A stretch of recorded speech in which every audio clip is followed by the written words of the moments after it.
इन आँखों की मस्ती के मस्ताने हजारों। बॉलीवुड की वो अभिनेत्री जिनका नाम 80 के दशक की तमाम एक्ट्रेसेस में सबसे ऊपर लिया जाता था और जिनकी अभिनय क्षमता की कायल पूरी दुनिया रही। सलामी इश्क मेरी जान, जरा कबूल कर लो तुम हमसे प्यार करने की। जो न केवल एक सक्सेसफुल और वर्सटाइल अदाकारा रहीं, बल्कि इनकी खूबसूरती भी लाजवाब मानी गई और इन्हें एवरग्रीन ब्यूटी करार दिया गया। हमें और जीने की चाहत न होती। जिन्होंने हिंदी सिनेमा में महिला प्रधान कमर्शियल फिल्में करने की शुरुआत की और एक मजबूत एक्ट्रेस के तौर पर फीमेल सुपरस्टार का दर्जा हासिल किया। जिंदगी के जिस रास्ते पर मैं चल पड़ी हूँ, उस पर मुझे अकेले ही चलना होगा। मेरा कोई हमसफर नहीं बन सकता। लेकिन क्या आप जानते हैं कि इस अनमैच्ड सुपरस्टार अभिनेत्री रेखा का पूरा जीवन विवादों से घिरा रहा। मुझे बड़ा बनने का कोई शौक नहीं है, बड़े आप हैं। संभालिए इन सब की जिम्मेदारियां, रहिए इस कमरे में, खाइए इस पंखे की हवा। मेरा भी जीने को जी चाहता है। बेबसी के रास्तों पर मेरी अपनी जिंदगी गुम हो गई और मैंने कभी रुककर उसे खोजने की कोशिश तक नहीं की। और आज भी न्यूज चैनल्स और अखबार इनसे जुड़ी सैकड़ों खबरों से पटे रहते हैं। कैसी पहेली है ये, कैसी पहेली जिंदगानी।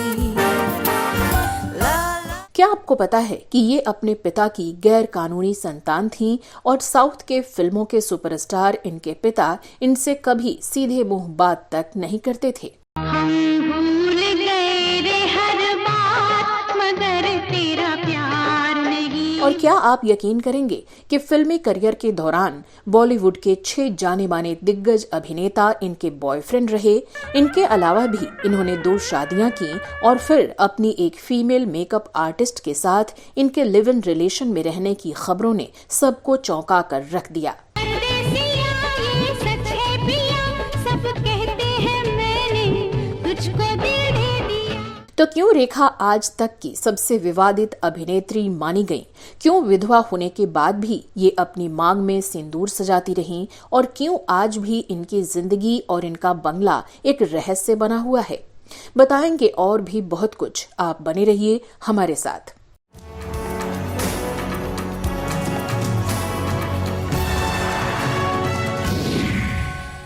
मुझे तुम नजर से गिरा तो रहे हो, मुझे तुम कभी भी भुला ना सकोगे।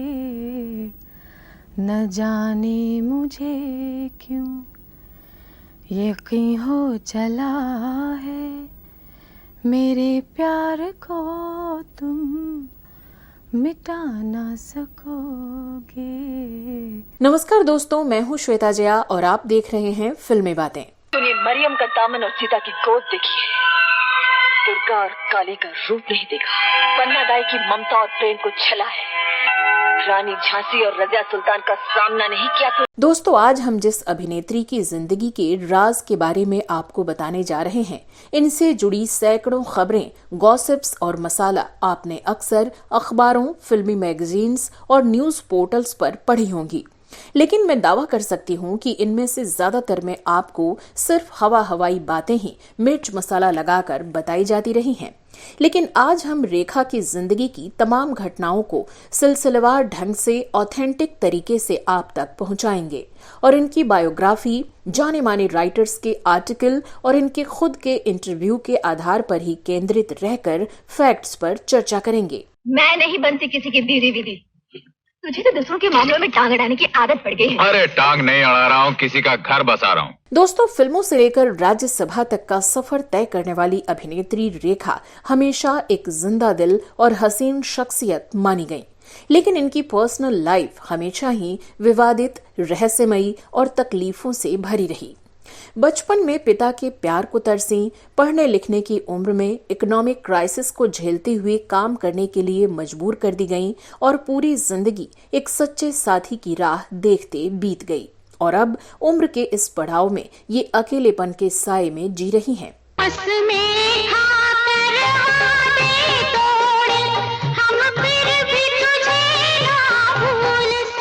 तो चलिए अतीत के पन्नों को पलटते हैं और आज हम छोटी सी जिंदगी में ढेर सारे उतार चढ़ाव देखने वाली रेखा की निजी जिंदगी पर बात करते हैं। इतनी कीमत पे तो मैं सिकंदर की तस्वीर भी न बेचूं, और अब सिकंदर खरीदने आए हैं। रेखा का जन्म 10 अक्टूबर 1954 को चेन्नई में हुआ था। ये एक ब्राह्मण थीं जो आधी तमिल और आधी तेलुगु थीं। इनके पिता तमिल अभिनेता जैमिनी गणेशन और माता तेलुगु अभिनेत्री पुष्पवल्ली थीं। रेखा के जन्म के समय इनके माता पिता शादीशुदा नहीं थे और पहले से ही उनकी पत्नी और बच्चे भी मौजूद थे। जाहिर है इसलिए रेखा अपने माता पिता की लीगल संतान नहीं कहलाईं और इसको लेकर हमेशा विवाद होते रहे। हम गरीब लोग हैं, बड़े घर में रहना भले ही न जाने, अच्छे कपड़े पहना भले ही न जाने, पर इज्जत से रहना जरूर जानते हैं। इनकी एक सगी बहन, एक सौतेला भाई और 5 सौतेली बहनें भी थीं। रेखा को कभी भी अपने पिता का प्यार नसीब नहीं हुआ, यहाँ तक कि बचपन में वो इनकी तरफ देखते तक नहीं थे। Ever have a chance? No, never. Or was it that it wasn't your mother's wish or your father's wish? No, I never had a chance. He didn't stop to come and talk to you? No, I didn't think he noticed me.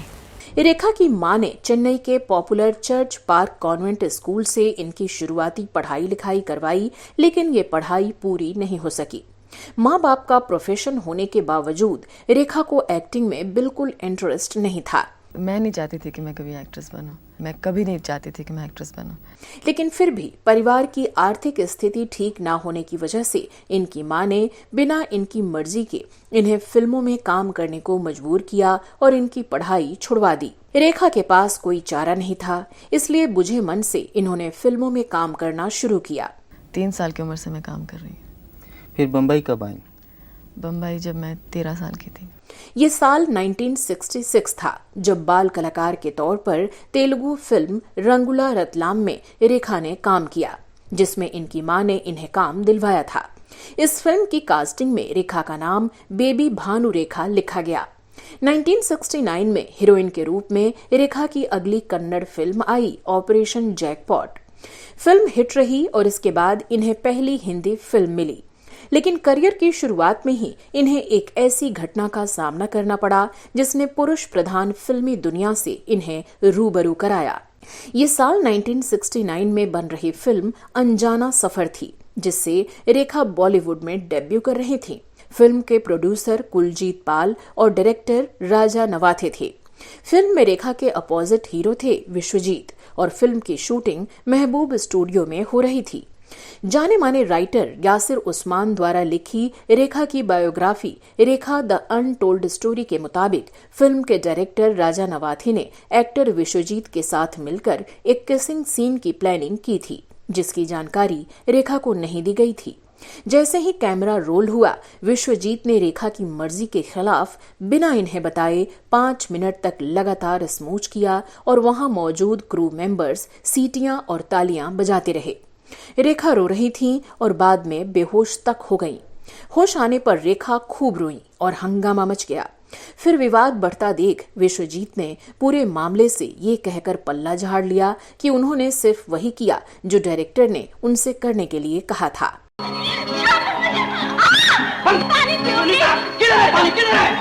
ये खबर तब के life magazine के Asian addition में अप्रैल 1970 में छाप दी गई। मामले ने इतना तूल पकड़ा कि जाने माने American journalist James shepherd Bharat आए और इस मुद्दे पर रेखा का इंटरव्यू किया, तो रेखा ने भी खुलकर अपनी बात रख दी। बवाल इतना मचा कि सेंसर बोर्ड ने फिल्म के रिलीज पर ही पाबंदी लगा दी, क्योंकि तब रेखा की उम्र सिर्फ 15 साल थी और उनके साथ ऐसा करना कानूनन गलत था। रेखा और विश्वजीत की ये फिल्म 10 साल तक सेंसर में अटकी रही और फिर कुछ जरूरी कट्स के साथ 1979 में 2 शिकारी के नाम से रिलीज की गई। इसके कुछ महीने बाद फिल्म मेकर मोहन सहगल ने रेखा को अपनी फिल्म सावन भादो में कास्ट किया, जो कि रेखा की पहली हिंदी फिल्म कहलाई। इस फिल्म में इनके अपोजिट नवीन निश्चल थे और उनकी भी ये पहली फिल्म थी। चाल में झुमका, चाल में झुमका, कमर पे चोटी लटके, हो गया दिल का पुर्जा पुर्जा। 1970 में रिलीज हुई ये फिल्म सुपरहिट साबित हुई और इसके बाद तो रेखा को कई फिल्में मिलने लगीं।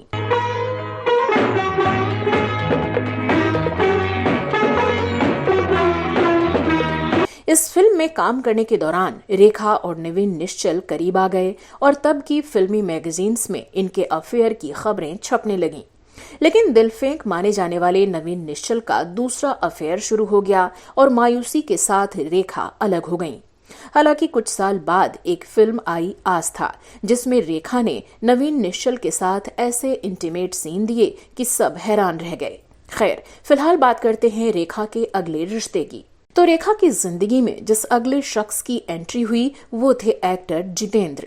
हालांकि वो पहले से ही अपनी गर्लफ्रेंड शोभा कपूर के साथ रिश्ते में थे, लेकिन शोभा तब अपनी जॉब की वजह से विदेश में ज्यादा रहती थी और जितेंद्र ने इसी का फायदा उठाया। मैं तुम में समा जाऊं, तुम मुझ में समा। 1972 में बीएन घोष ने इन दोनों को लेकर एक फिल्म बनाई, एक बेचारा। इस फिल्म की शूटिंग शिमला में हो रही थी और यहीं से दोनों के बीच अफेयर की खबरें भी शुरू हुईं। ये फिल्म हिट रही और इसी के साथ इन दोनों की जोड़ी भी हिट हो गई। 1973 में रिलीज हुई फिल्म अनोखी अदा में इस हिट जोड़ी को रिपीट किया गया। हाल क्या है दिलों का न पूछो सनम, आपका मुस्कुरा। फिर तो ये दोनों एक साथ कई जगहों पर स्पॉट किए जाने लगे, पर ये लव स्टोरी कम और डिच स्टोरी ज्यादा साबित हुई। दरअसल दिलफेक जितेंद्र भले ही रेखा के साथ रोमांस कर रहे थे, पर वो अपनी गर्लफ्रेंड शोभा को छोड़ने के लिए तैयार नहीं थे।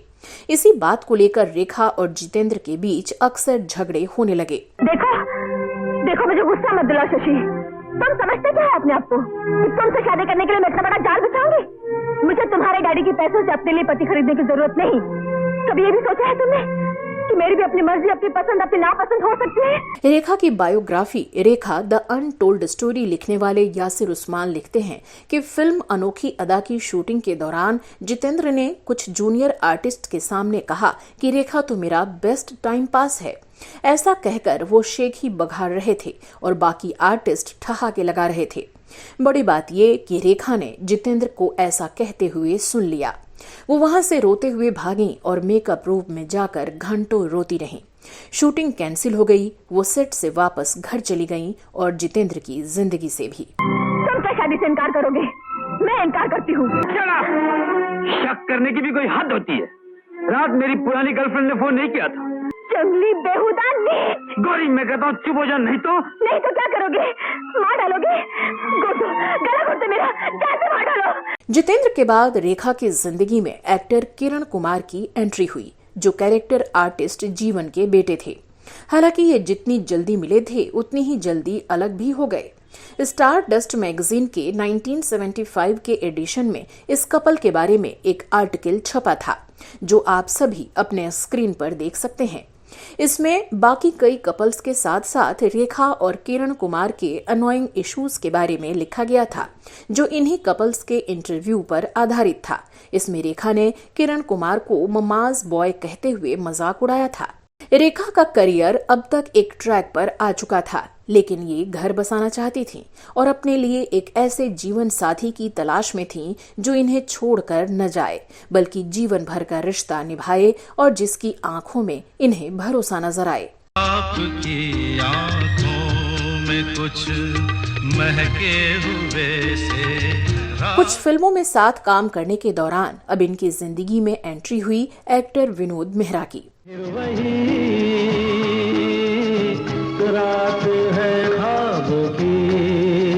विनोद पहले से ही 2 शादियां कर चुके थे और दोनों से डिवोर्स भी हो चुका था। हालांकि उनकी छवि भी दिलफेक आशिक की ही थी, लेकिन मासूम से दिखने वाले विनोद मेहरा ने अपनी मनमोहक मुस्कान से रेखा के दिल में ऐसी जगह बना ली कि रेखा अब उनके बिना एक पल भी जीने को तैयार नहीं थी। तेरे बिना जिया जाए ना।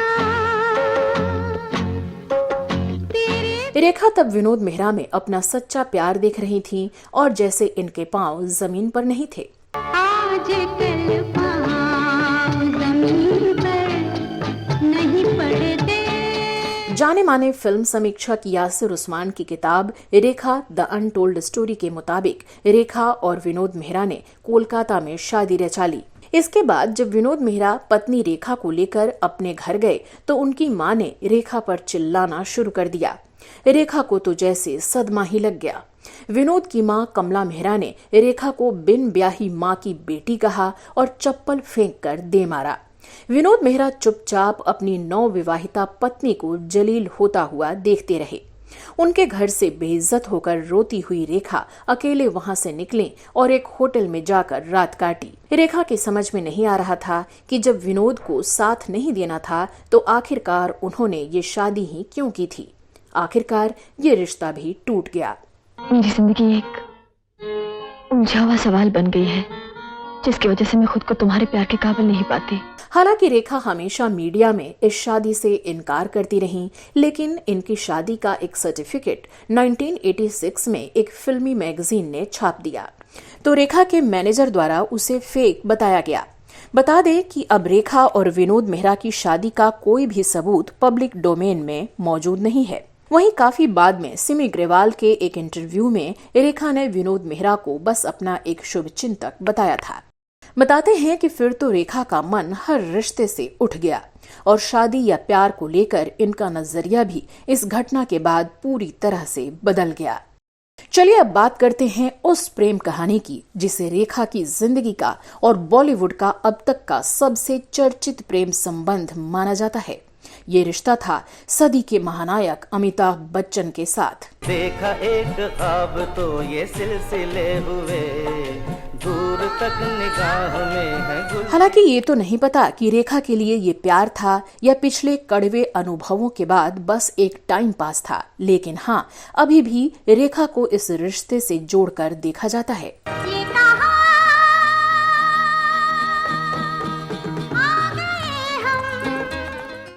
अमिताभ पहले से शादीशुदा थे और 3 जून 1973 में ही जया भादुड़ी के साथ शादी के बंधन में बंधे थे। रेखा से इनके रिलेशन की शुरुआत 1976 की फिल्म दो अनजाने से मानी जाती है। कोई मेरे साथ चले ना चले, मुझे कोई। रेखा और अमिताभ बच्चन ने साथ में एक के बाद एक लगभग 10 फिल्में की और बड़े पर्दे से लेकर रियल लाइफ में भी एक दूसरे के इश्क में डूबे रहे।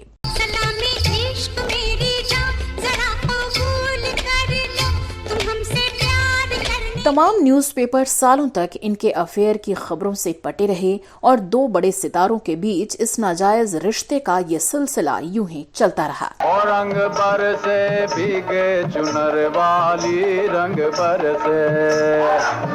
रेखा के ऊपर अमिताभ बच्चन का घर बर्बाद करने का आरोप लगता रहा, लेकिन इनको अब शायद ना ही किसी आरोप से डर था और ना ही किसी के आहत होने का कोई मलाल। कहा जाता है कि अमिताभ और रेखा के अफेयर ने जया बच्चन को हिलाकर रख दिया था, खासकर तब जब ऋषि कपूर नीतू सिंह की शादी में 22 जनवरी 1980 को रेखा सिंदूर से मांग सजाए और मंगलसूत्र पहने पहुंची।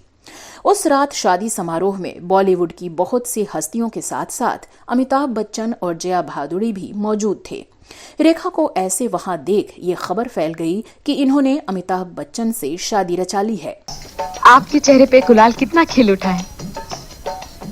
होली का रंग देखकर पहला प्यार क्यों याद आ जाता है। स्टार डस्ट मैगजीन के अनुसार इसके बाद एक दिन रेखा को अमिताभ की पत्नी जया ने डिनर पर बुलाया। रेखा डरते डरते वहां पहुंची। अमिताभ तब शूटिंग पर शहर से बाहर थे।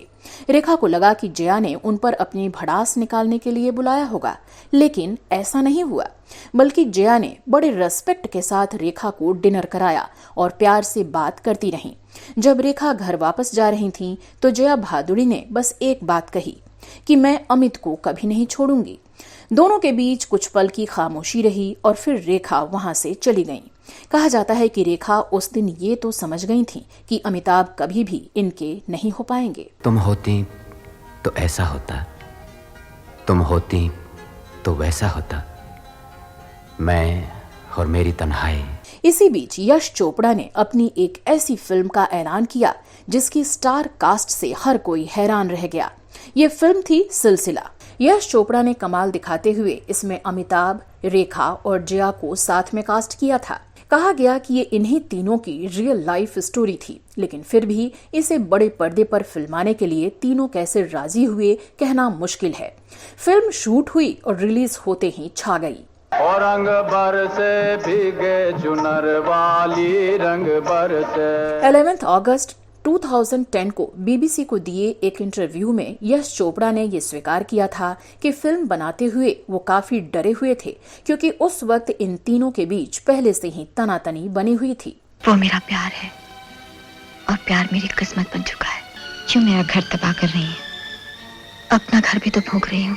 यहाँ आपको बताते चलें कि सिलसिला फिल्म की शूटिंग के दौरान अमिताभ बच्चन और जया घर से एक साथ आते थे, साथ खाना खाते थे और साथ ही घर वापस जाते थे। जाहिर है जया पत्नी थी तो ये नेचुरल था।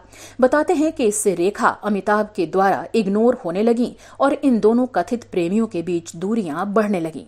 तभी एक और हादसा हुआ जिसने सब कुछ बदल कर रख दिया। दरअसल 26 जुलाई 1982 को कूली फिल्म की शूटिंग के दौरान अमिताभ बच्चन एक बड़े हादसे का शिकार हो गए और महीनों हॉस्पिटल में कोमा में पड़े रहे। जब अमिताभ जिंदगी और मौत की जंग लड़ रहे थे तो रेखा खुद को रोक नहीं पाई और उन्हें देखने के लिए हॉस्पिटल पहुंची, लेकिन जया ने रेखा को अपने पति से मिलने नहीं दिया। रेखा को इस घटना से बेहद धक्का लगा और यही दिन दोनों के रिश्ते का आखिरी दिन साबित हुआ।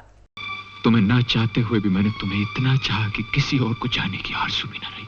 इसके 2 साल बाद 1984 में फिल्म फेयर को दिए एक थ्रोबैक इंटरव्यू में रेखा ने अमिताभ बच्चन के साथ अपने अफेयर को लेकर खुलकर बात की, जिसमें इन्होंने कहा कि उस दिन मुझे मौत मंजूर थी पर बेबसी का ये एहसास मंजूर नहीं था। खैर, एक और किस्से का अंत हो चुका था। हम भूल गए रे हर बात, मगर तेरा प्यार नहीं। अमिताभ से रिश्ता टूटने के बाद कुछ साल रेखा पर्सनल लाइफ में बिल्कुल अकेली रहीं और बस अपने काम पर फोकस किया। वो लगातार फिल्में करती रहीं और करियर में सफलता की ऊंचाइयां चढ़ती रहीं। कुछ मीडिया रिपोर्ट्स के मुताबिक 1986 में स्मिता पाटिल की मौत के बाद राज बब्बर ने जब घर वापसी की और पत्नी और बच्चों के पास वापस लौटे तो पहले जैसा माहौल नहीं रहा था और घर पर इनसे कोई ठीक से बात तक नहीं करता था। इसी दौरान उनकी रेखा से करीबी बढ़ गई और दोनों एक दूसरे से अपनी परेशानियां शेयर करने लगे। चंदा देखे चंदा, वो चंदा। पहले भी ये दोनों जीवनधारा, अगर तुम ना होते और झूठी जैसी कई फिल्मों में साथ काम कर चुके थे और इनके बीच अच्छी केमिस्ट्री थी। जब से तू दिल में आया सजना सजना। पेपिंग मून की एक रिपोर्ट के मुताबिक एक्टर राज बब्बर और अदाकारा रेखा रिश्ते में आ गए। कुछ समय बाद रेखा ने राज बब्बर से शादी करने की डिमांड कर डाली, पर राज बब्बर ने साफ साफ कह दिया कि वो अब शादी नहीं करेंगे। रेखा राज बब्बर के इस जवाब से बौखला गईं और रोते हुए वहां से निकल गईं। IAB टाइम्स के एक न्यूज के मुताबिक उस वक्त जिन लोगों ने रेखा को मुंबई के भीड़ भाड़ वाले इलाके में बिना चप्पल पहने राज के सामने से भागते हुए देखा, उन्होंने इस बारे में मीडिया को बताया था। इसका नाम है जीवन धारा, इसका कोई नहीं। दिल टूटता रहा और रेखा आगे बढ़ती रहीं, लेकिन ये इनके सच्चे प्यार और सही जीवन साथी की तलाश थी या कुछ और, ये कोई मनोवैज्ञानिक ही बेहतर समझ सकता है।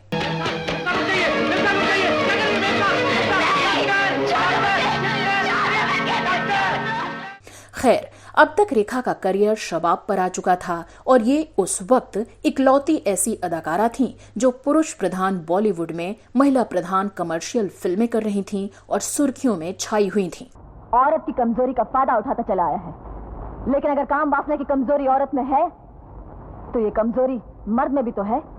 मगर हमारा समाज मर्द को तो माफ कर देता है और औरत को उल्टा और बच्चलन कहता है। पवित्रता, नेक चलने और शराफत के बंधन सिर्फ औरत पर ही क्यों लगाए जाते हैं, मर्द पर क्यों नहीं लगाए जाते?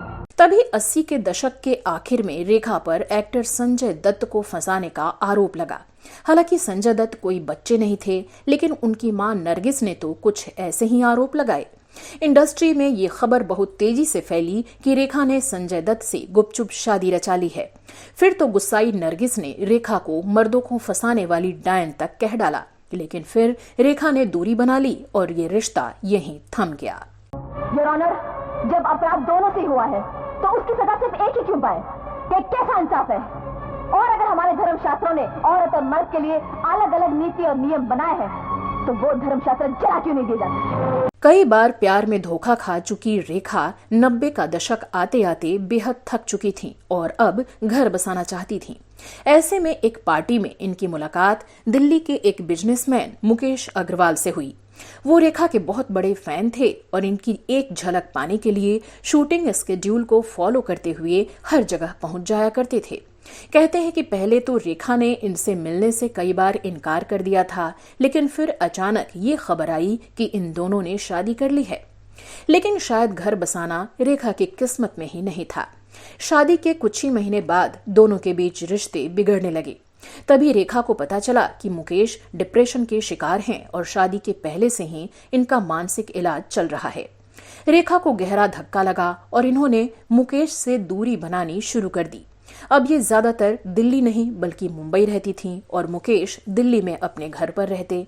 लेकिन फिर मुकेश अपना काम धाम छोड़कर मुंबई पहुंचने लगे और रेखा से जबरदस्ती मिलने की कोशिश करने लगे। किताब रेखा द अनटोल्ड स्टोरी में इन तमाम बातों की चर्चा रेखा के हवाले से विस्तार से की गई है।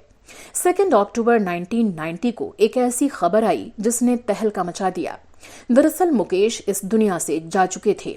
दिल्ली में उनके बेडरूम की छत, वहां लगे पंखे और पत्नी रेखा का दुपट्टा सब उनकी जिंदगी के आखिरी पलों की गवाही दे रहे थे। शायद वो बेहद दर्द में रहे होंगे, तनाव में या पत्नी की यादों में, पर ये बेहद दर्दनाक था।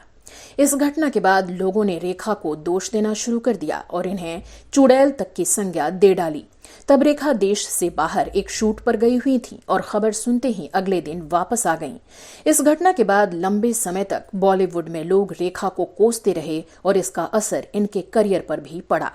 पर कहते हैं कि वक्त हर जख्म का मरहम होता है। धीरे धीरे ये वक्त भी गुजर गया और रेखा ने कुछ एक्शन फिल्मों से अपने करियर में वापसी की। आज तक जिंदा हूँ। भगवान ने मुझे इसलिए जिंदा रखा कि मैं तुम्हारी मौत के परवाने पर दस्तखत कर सकूं। 1996 में रेखा के एक ऐसे अफेयर की बात सामने आई जो बेहद चौंकाने वाला रहा। तब फिल्म आई थी खिलाड़ियों का खिलाड़ी। मुझसे प्यार करना है इतना तू समझ ले, अच्छा लगो आजा नहीं ते बच के। इस फिल्म के दौरान रेखा का नाम इनसे 13 साल छोटे अक्षय कुमार के साथ जोड़ा गया। In the night, no control, क्या करूं? इस फिल्म में इन दोनों के साथ रवीना टंडन भी थीं, जो उस समय अक्षय कुमार को डेट कर रही थीं। रेखा और अक्षय के अफेयर को लेकर रवीना ने एक दिन मीडिया में अपनी भड़ास निकाल दी और बिना नाम लिए अक्षय पर रेखा के साथ मिलकर उन्हें चीट करने का इल्जाम लगाया। लेकिन रेखा या अक्षय ने इस रिश्ते के बारे में कभी भी कुछ नहीं कहा और खामोशी से अलग हो गए। फिल्मों में काम करने के दौरान रेखा की दोस्ती शत्रुघ्न सिन्हा और साजिद खान के साथ भी बढ़ी थी, लेकिन इसकी चर्चा इंडस्ट्री में बहुत ज्यादा नहीं हो पाई। दोस्तों, अब बात करते हैं रेखा की जिंदगी के एक ऐसे राज और ऐसे रिश्ते की जो आप में से कम ही लोग जानते होंगे। दरअसल कुछ साल पहले ऐसी एक खबर आई कि रेखा की एक महिला मित्र भी हैं। फेमस जर्नलिस्ट मोहनदीप ने अपनी किताब यूरेखा में इस बारे में दावा करते हुए इस राज से पर्दा उठाया। किताब में लिखा गया कि रेखा लंबे समय से पश्चिम मुंबई के बांद्रा के जिस सी स्प्रिंग बंगला नंबर 2 में रहती हैं, इसमें अंदर जाने की इजाजत किसी को भी नहीं है सिवाय एक शख्स के, जो हैं इनकी पर्सनल सेक्रेटरी फरजाना। किताब में यह भी दावा किया गया कि आज तक किसी ने भी रेखा के इस पुराने रहस्यमयी बंगले के अंदर का नजारा नहीं देखा है, क्योंकि इसके अंदर कई राज छुपे हैं। घर के नौकर और गार्ड घर के बाहरी हिस्से में तो जा सकते हैं, लेकिन रेखा के बेडरूम में फरजाना के अलावा किसी और को जाने की इजाजत नहीं है। बता दें कि पुरुषों की तरह कपड़े पहने नजर आने वाली फरजाना पिछले 35 साल से रेखा के साथ जुड़ी हुई हैं, जो शुरू में तो इनके हेयर स्टाइलिश थीं, लेकिन बाद में पर्सनल सेक्रेटरी बन गईं। जर्नलिस्ट मोहनदीप लिखते हैं कि रेखा और फरजाना के बीच संबंध सामान्य नहीं है, बल्कि ये पति पत्नी जैसे संबंध हैं। हालांकि सच क्या है ये तो पता नहीं, लेकिन आज भी फरजाना हर फंक्शन, इवेंट, पार्टी से लेकर घर बाहर हर जगह हर वक्त रेखा के साथ साये की तरह नजर आती हैं। खैर, इस रिश्ते का सच क्या है ये दावे से कहना मुश्किल है। रेखा ने साल 2000 आते आते फिल्मों में काम करना कम कर दिया, लेकिन जब तक काम किया अपने अभिनय से कमाल करती रहीं। रेखा को 3 बार फिल्म फेयर पुरस्कार, राष्ट्रीय फिल्म पुरस्कार और लाइफ टाइम अचीवमेंट अवार्ड के साथ ही 2010 में भारत सरकार की ओर से पद्मश्री से भी नवाजा गया। ये राज्यसभा सदस्य भी रहीं और आज भी अपनी जिंदगी खूबसूरती से जी रही हैं। हालांकि इनकी निजी जिंदगी दुखों, उपेक्षाओं, आरोपों और विवादों से भरी रही। ये कभी अपने पिता के द्वारा ठुकराई गईं, कभी प्रेमियों के द्वारा तो कभी पति के द्वारा, लेकिन फिर भी इन्होंने अपनी शर्तों पर जिंदगी को जिया और हमेशा एक मजबूत महिला होने का सबूत पेश किया। जिंदगी में खूब सारी गलतियां भी की तो साथ ही कमजोर महिलाओं को साहस और हिम्मत देने का भी काम किया। हाँ, इनकी निजी जिंदगी को भले ही एक मिसाल के तौर पर नहीं देखा जा सकता, लेकिन जब भी हिंदी सिनेमा की खूबसूरत, प्रतिभाशाली और दमदार अभिनेत्रियों की चर्चा होगी तो रेखा का नाम सबसे ऊपर की श्रेणी में लिया जाएगा। तो दोस्तों, आपको आज का हमारा ये एपिसोड कैसा लगा कमेंट करके जरूर बताइएगा। आप हमारे किसी कंटेंट या रिसर्च से इत्तेफाक ना रखते हो तो भी कमेंट या ईमेल के जरिए आप हमें बता सकते हैं। इसी तरह के कुछ और फिल्मी किस्से कहानियों को देखने के लिए आप हमारे दूसरे चैनलों बेबाक बॉलीवुड और वो पुराने दिन का भी रुख कर सकते हैं। और अगर इस तरह के और इंटरेस्टिंग स्टोरीज देखना चाहते हैं तो आप YouTube के थैंक्स बटन के जरिए हमारे काम को सपोर्ट भी कर सकते हैं। अब दीजिए अपनी दोस्त और होस्ट श्वेता जया को इजाजत। नमस्कार।